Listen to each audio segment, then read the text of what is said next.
네, 안녕하세요. 리버모 주식투자입니다. 최근에 김정은이 다시 중국 시진핑을 만나러 갈 수도 있다, 이런 내용 나오고 있고, 또 올해 초쯤에 보면 김정은이 트럼프한테 올해 말까지 상황을 보고 트럼프의 그런 태도를 보겠다, 이런 얘기를 하면서 좀 김정은이 원하는 바를 이루고자 하는 그런 시간 제한을 좀 올해 말까지로 좀 했던 그런 좀 이슈가 있었거든요. 이제 얼마 안 남았습니다. 벌써 11월이니까요. 그래서 그런 또 이슈도 있어서 최근에 한번 대북 테마주를 다시 한번 좀 체크를 한번 해봐야 되는 것이 아닌가 하는 생각이 있기 때문에 내용들을 한번 준비해 봤습니다.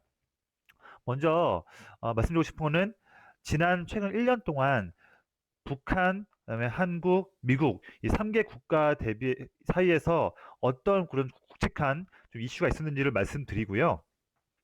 대북 테마주를 왜 관심 가져야 하는지 지금 그리고 또 어떤 쪽에 대한 테마 쪽을 좀 저는 좀 좋게 보고 있는지 그런 식의 말씀을 드리겠습니다. 최근 1년 동안 상황을 보면요. 화면 보시는 것처럼 2018년 9월에 좀 좋은 일이 있었죠. 그러면 9월 달에 남북 정상이 평양 공동선언 합의문을 서명하고 교환했던 그런 이슈가 있었습니다. 그러면서 동시에 공동 연락사무소가 열렸던 케이스가 있었죠. 9월 달에 그랬고 올해 1월 달에 보면 김정은이 신년사에서 트럼프와 맞이 앉을 준비가 되어 있다. 반드시 환영하는 결과를 만들 것 하면서 좀 그런 기대감을 많이 키웠던 부분이 있었습니다. 그랬는데 아시다시피 2월 말에 2차 북미 정상회담에서 핵談판이 결렬되면서 대북주들이 다 떨어졌던 아쉬운 흐름이었고 그 당시 때의 주가를 지금도 회복하지 못하고 있는 그런 종목들이 좀 많이 있습니다. 그래서 이때부터 다시 한번 긴장감이 거의 돌았던 이슈가 있었고요. 그러면서 3월 달에 김정은이 개성에서 설치했던 6개월밖에 지나지 않았던 남북 공동연락사무소를 철수하는 일이 있었고요. 그리고 그러면서 4월 달에 연말까지 인내심을 갖고 미국의 용단을 기다릴 것라고 얘기했습니다. 뭐 지금 트럼프가 김정은에게 인내심 갖는다는 게 아니라 오히려 반대로 지금 김정은이 트럼프한테 용단 인내심 갖는다고 약간 주객이 전도된 얘기가 있었는데 이렇게 4월 달에 이런 이슈가 있었으면서 좀 긴장감이 돌아섰습니다. 그러면서 드디어 이제 북한이 5월 달부터 해서 매번 동해상에다가 그런 이제 미사일을 쏘면서 이제 좀 그런 좀 긴장감을 많이 좀 줬고요. 그런데 그때마다 트럼프 같은 경우에는 북한의 그런 작은 무기 발사 난 상관없다 이렇게 좀 너스레를 떨면서 얘기했던 부분이 있었습니다. 사실 5월 때부터 최근까지 10월 말까지 거의 지금 12번씩이나 이렇게 미사일을 도발했던 그런 북한의 행보였는데도 그때도 트럼프는 별로 그렇게 크게 개의치 않았던 좀 그런 입장을 얘기했었고요. 그러다가 8월 달에 트럼프가 김정은이 나에게 미사일 시험 사과를 했다. 한미 훈련 끝나고 협상을 원한다고 하고 이때부터 이제 우리가 계속 들었던 말처럼 아름다운 친서를 받았다. 서로 간에 아름다운 친서를 주고받는 그런 뉴스가 나왔던 게 8월 달이었고 또 중요한 하지만 이 대북 관련한 그 테마 쪽 이 이슈에서 매우 중요한 그런 큰 그런 턴어라운드가 있었습니다. 올해 9월 달에 리비아식 해결 모델만을 주장했던 강경한 태도였던 존 볼턴을 트럼프가 경질했고요. 그래서 트럼프가 리비아식이 아닌 좀 다른 방식의 그런 대북에 대한 그런 그 입장을 밝히려고 준비하려고 이렇게 했습니다. 그러면서 했는데 그럼에도 불구하고 아직도 그런 긴장감은 아직 꺼진 건 아니었습니다. 그래서 10월 달에 북미 실무 협상이 금세 몇 시간 만에 좀 결렬되었던 그런 흐름이 나왔었고, 그러면서 김정은이 지난달에 금강산에 설치된 남측 시설을 철거를 지시를 했던 부분이 있었습니다. 긴장감이 돌았던 부분이었고, 얼마 전에 문재인 대통령 그 모친상 때 김정은이 손글씨로 위로문을 보냈음에도 불구하고 바로 이어서 다음 날에 또 미사일을 발사한 그런 좀 어처구니가 없는 모습이 지난달까지 나왔었습니다. 그래서 아직도 좀 긴장감이 있는 상태였고요. 그런데 최근에 11월 달에 얼마 전이죠.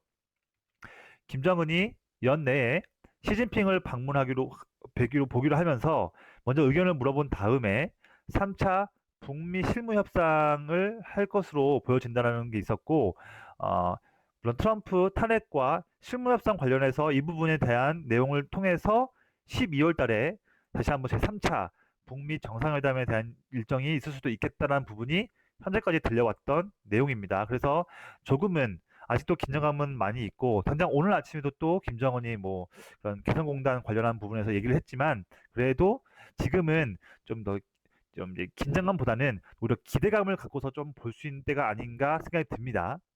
이런 걸 말씀드리는 사유가 또 하나 또 있어요. 또 뭐냐면요.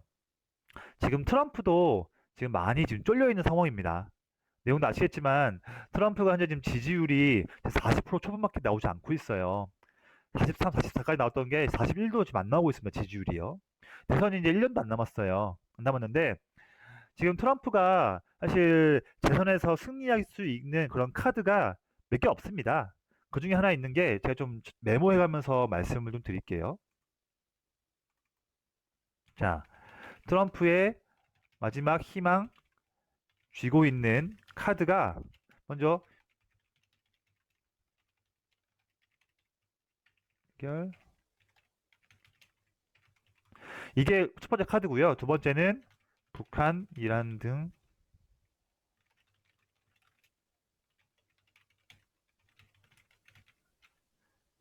뭐 핵폐기 될 수도 있겠죠.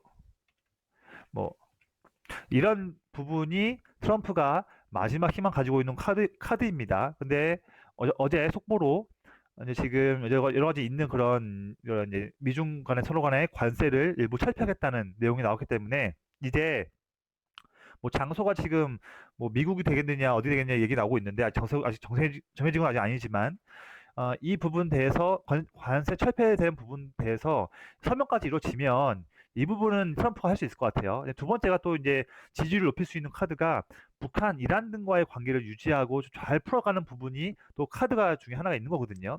이 부분을 트럼프도 무시할 수 없는 중요한 부분입니다. 그래서 트럼프가 재선을 위해서 이 부분 필요하고요. 또 좀 중요한 내용이 나왔었죠.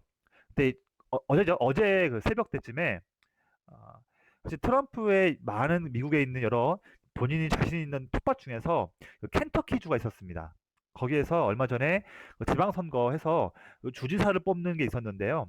트럼프가 여기도 좀 중요하다 생각하니까 유세 막판까지 트럼프 같이 함께하면서 유세를 도왔던 부분이 있었는데 사실 이 곳은 과거 2016년 대선할 때 트럼프가 힐러리에게 무려 30%나 되는 압도적인 표차로 이겼던 그런 또 지역이었거든요. 근데 이번에 켄터키 주지사 투표에서 공화당이 졌습니다. 그 부분도 있고요.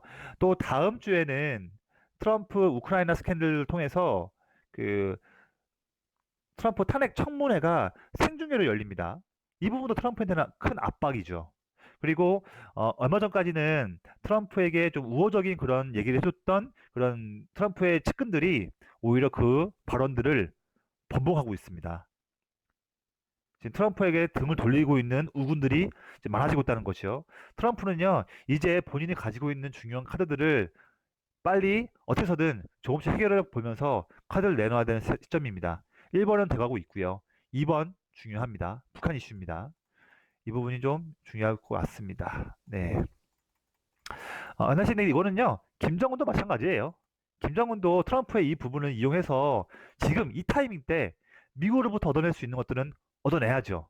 그래서 김정은이 올해 연말까지라는 얘기를 하면서 최근에 우리나라도 압박을 하고 또 지금 지금 김정은이 시진핑도 만난다고 얘기도 하면서 이런 지금 이슈들이 나오고 있는 이 시점이 트럼프의 지지율 때문에 나오고 있는 부분입니다. 이 모든 것들이 다 그냥 나오는 그런 거 없어요. 다 인과 관계가 다 있는 이슈들입니다. 그래서 이렇게 우리가 이번 케이스만큼은 뭐 김정은의 처한 상황들, 왜냐하면 지금 너무나 지금 어려운 상황이지 않습니까? 유엔 제재가 너무 심하다 보니까 어려운 상황이고 트럼프도 지금 많이 쫄려 있는 상황이니 이번에는 11월 북미 실무회담과 이어서 12월이든 내년 뭐 1월이든 조만간 북미 정상회담 다시 한번 열릴 수 있지 않을까 하는 기대감이 커지고 있어서 다시 한번 우리가 주목을 해볼 걸로 보여집니다.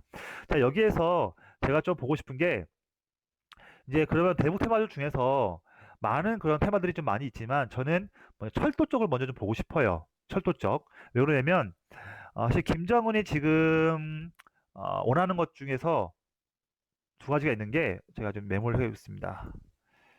김정은이 원하는 것은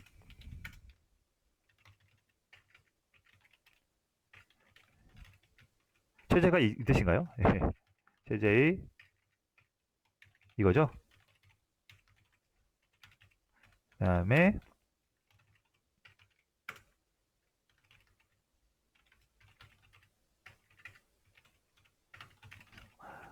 네, 김정은이 원하는 거는요. 본인 체제의 좀 안정적 보장을 원하고요. 그다음에 경제 등은 어려우니까 경제 원조도 필요하고 제재도 해제해 달라고 하고 제가 이 스펠링을 좀 모르겠는데 이건가요? 아무튼 뭐 이거는 뭐 알아서 보십시오. 이거는 잠깐 갑자기 헷갈리네요 이게.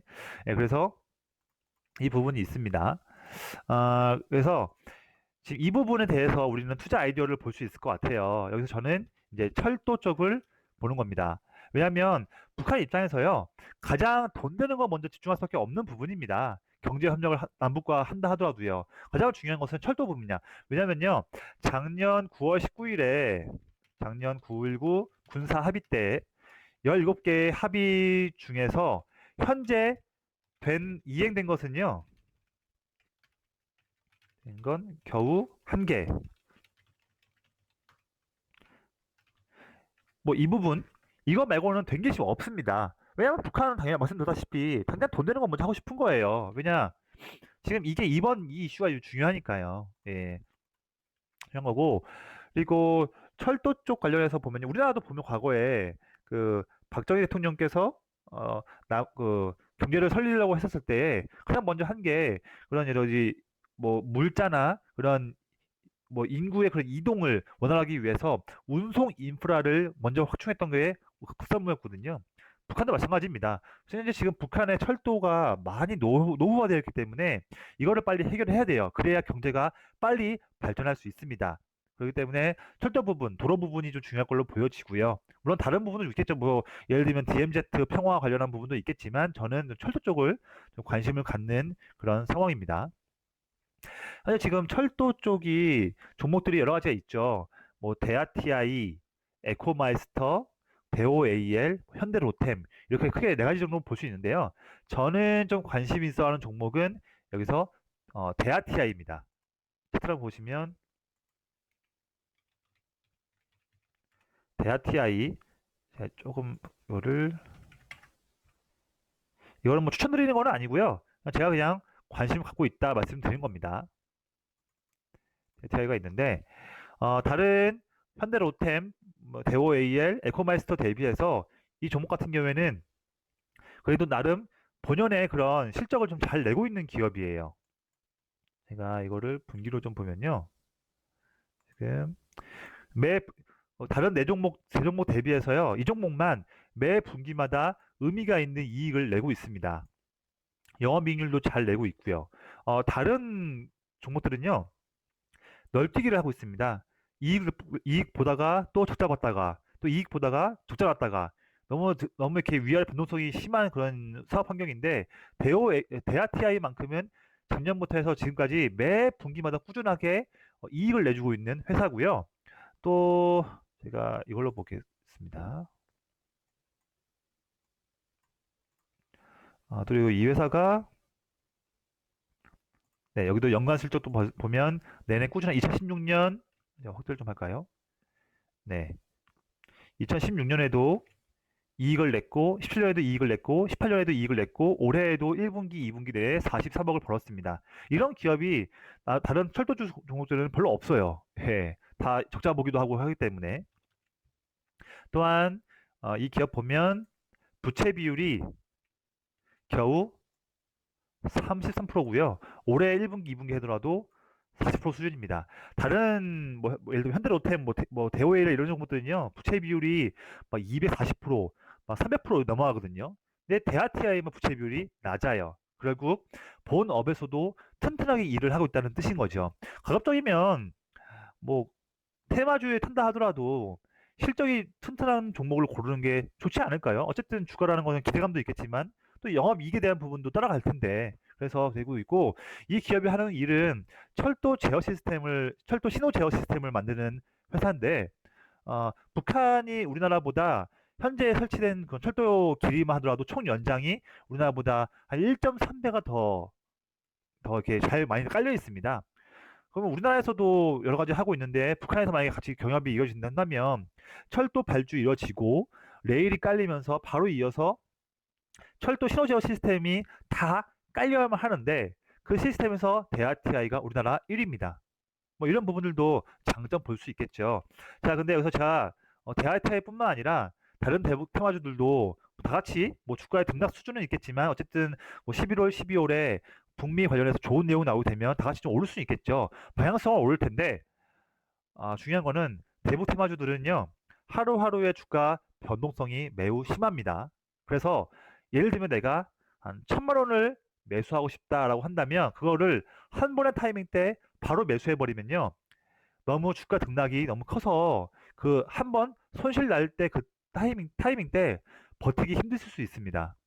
순간적으로 마이너스 10% 20%된 것도 순식간이거든요. 그래서 대북 테마주를 고를 때는요, 물론 단기적으로 보는 것도 중요하겠지만, 어쨌든 일정이 뭐 11월, 12월, 1월 이렇게 볼 수 있으니까, 음, 조금, 좀 약간 매수할 수 있는 범위를 좀 넓게 보셔서 좀 분할로 좀 매수하시는 그런 방법을 좀 말씀을 드립니다. 그래서 예를 들면, 뭐 대하태 같은 경우에도요, 예를 들면 5,500원에서 6,000원, 좀 더 넓게 본다면 5,000원에서 6,000원 넓게 보는 측면에서 보시면서 여기에서 어 이제 매매를 하시면 좋을 것 같고요. 그래서 5,000원 초반, 중반, 후반 이렇게 해서 한 3번 정도 나눠서 매수하시면 좋을 것 같습니다. 제가 자세한 전략도 말씀드리고요. 다시 또 다른 또 영상에서도 좋은 내용 말씀드리겠습니다.